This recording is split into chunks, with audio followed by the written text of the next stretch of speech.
Hi everyone. I want to do this video on Facebook on what Mark Zuckerberg has done in the last couple weeks. It's just been like, no. I'm going to talk about Facebook and what has happened in the last few weeks. One of my worst nightmares became reality. In my last video, I talked about one of the key risks was Mark Zuckerberg. This is exactly the reason why I've been holding back and trying in investing in Facebook for so long because of the, let's just say, its moral compass is kind of like, it's playing such a passive role, and now it's taking a hit. So in this video, I'm going to be covering what has happened in the last few weeks. What does it mean for the Facebook stock? Also, what's really important is what does it mean in terms of revenue and its growth potential? And lastly, will I change my position in it? So be sure to stick around if you are one of those people that already own shares of Facebook or looking to invest in Facebook. Well, you got to watch this video. Facebook has had these growing problems over the years, and this is just getting to when is it going to stop? So that's why that Facebook employees did a virtual walkout early June. This was a remarkable thing to see. Facebook employees, unlike Google employees, unlike so many other employees in the Valley, have not stepped out in this way before. Then all the advertisers started joining in because Facebook, Mark Zuckerberg, quoted saying he was not going to do anything about the post. Well, that obviously created an uproar. So now we've got 750 plus advertisers who are joining the boycott. And of course, there's probably going to be more and more joining in. We've got Unilever, you got the top 5 banks in Canada, you got MEC, and so on and so forth. All these companies are boycotting Facebook, essentially saying, I am not going to invest any of my money into Facebook for advertising for the next month or two. Now, we don't know how long this is going to last, but I suspect this is going to be very short term. But what they're trying to do is really hit Facebook's bottom line to apply pressure to Mark Zuckerberg so that he starts changing his policies. Now, is this working? I think it's actually working because we can see Mark Zuckerberg has mentioned that he is doing what he can to deal with the hate posts. And we've already invested billions of dollars and we have tens of thousands of people working on this. And we will commit whatever resources are necessary to improving our enforcement here. We're adopting some new policies to prohibit a wider category of hateful content in ads. Specifically, we're going to be expanding our ads policy to prohibit claims that people from a specific race or a specific ethnicity or national origin or religious affiliation or caste or sexual orientation or gender identity or immigration status, any claim that they are a threat to the physical safety or health or survival of anyone else. The next thing we're going to do is we're going to start labeling content that we find newsworthy. There's no newsworthy exemption to content that incites violence or suppresses voting. And even if a politician or government official says it, if we determine the content may lead to violence or deprive people of their right to vote, we're going to take that content down, no matter who says it. He is already labeling them, which is great because although Twitter did that right away, which is doing a fact check, he is not allowing any hate posts on Facebook, which is great. I think that's positive, so that's good. But of course, they can do so much more because they obviously are one of the biggest social media companies in the world with the biggest user base. So it can do so much more. So we'll see in the upcoming months the type of policy changes are going to be rolled out. Now, what does it mean in terms of its revenue for this fiscal year?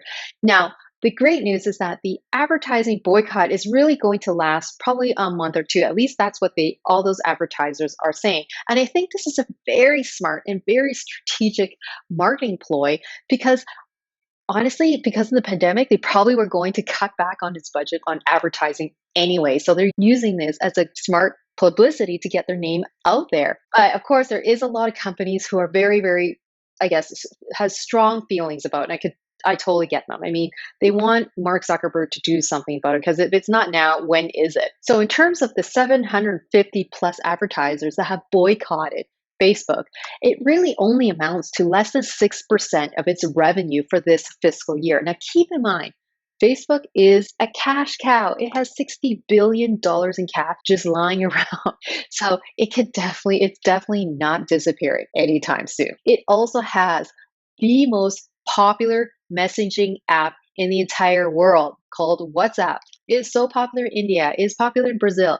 This is the go-to messaging app in the world. And of course, Facebook has got a lot of great potential with leveraging it for make it more like buying like e-commerce. So it's trying to diversify its revenue so that it is moving away from its advertising, even though advertising revenue is about 98% of its revenue sources. But again, we've got Oculus, its gaming system. It's also got the live gaming platform that it's launching or has launched for quite a while, which is a competitor to Twitch.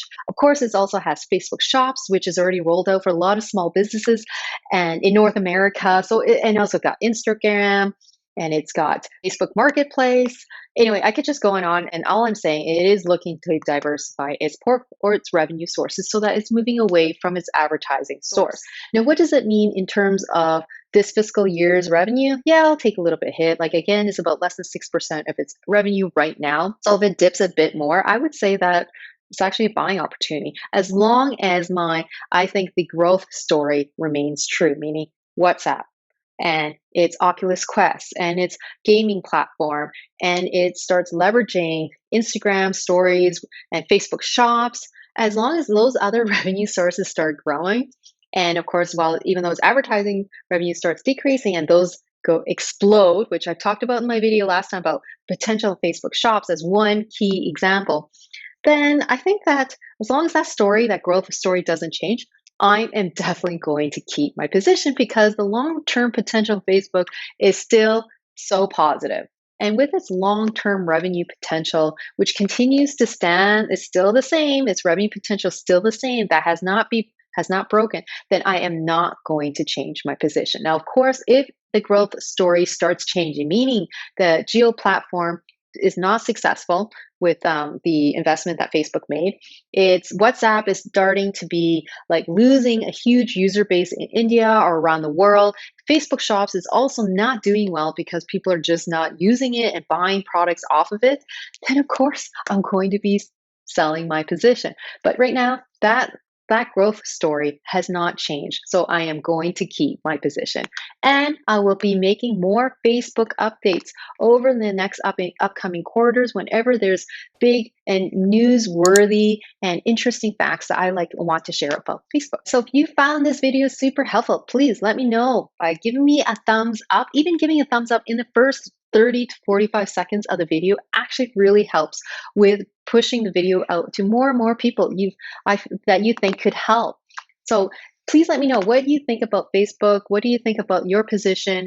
And are you looking to buy more positions? Because personally, I'm going to be watching the stock like a hawk. If it hits under 200, it is going to be super, super interesting. And of course, if it hits 180, then of course I'm going to be making massive positions as long as the growth story does not change. So I guess I'll see you guys next time.